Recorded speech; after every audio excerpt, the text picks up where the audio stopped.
Hello everyone, good morning and welcome back to my another daily vlog. আজ অনেক দিন পর তোমাদের সঙ্গে ব্লগ শেয়ার করছি। আমার বেশ ভালো লাগছে, আশা করছি তোমাদেরও ভালোই লাগবে।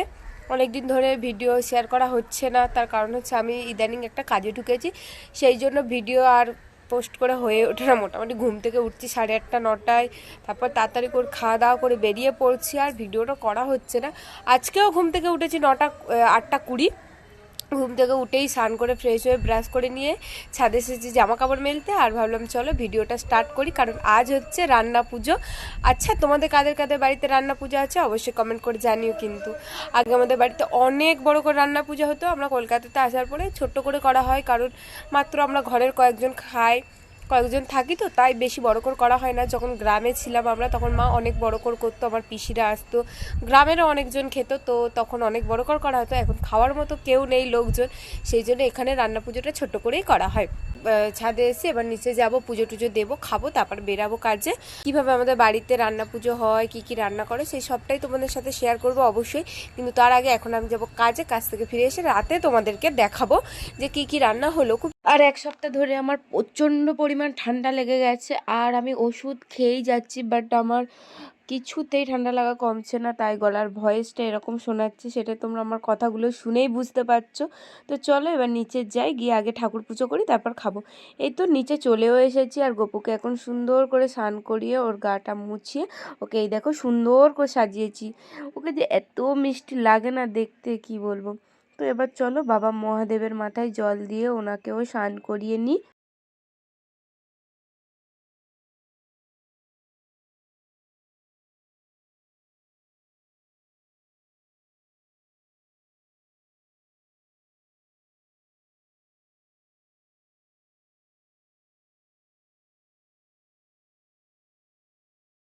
এই তো আমার পুজো করা প্রায় হয়েই এসেছে। আজ যেহেতু মঙ্গলবার, তাই এখানে কর্পূর জ্বালিয়ে নিচ্ছিলাম, আর কর্পূর জ্বালিয়ে ভালো করে আরতি করে নিচ্ছি।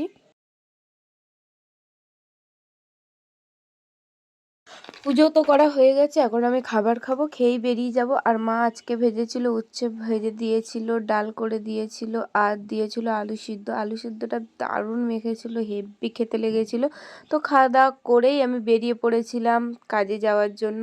আর এদিকে চলে এসেছি আমাদের সুভাষগ্রাম স্টেশনে, এখান থেকেই ট্রেন ধরবো, আর ট্রেন ধরে যাব বারুইপুরে। এই তো আমার ট্রেনও ঢুকে গেছে, তো চলো ট্রেনে উঠে পড়ি।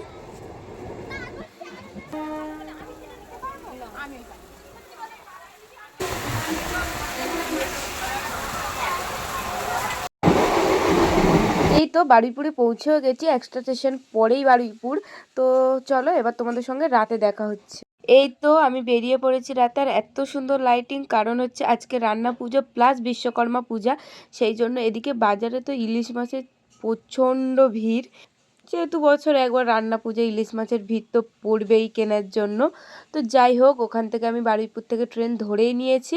এখন যাব সুভাষগ্রাম, আমাদের ডেস্টিনেশন সুভাষগ্রাম স্টেশন। সো ওখানে যাব, তো চলো যাই, তারপর বাড়ি গিয়ে তোমাদের সঙ্গে দেখা হবে।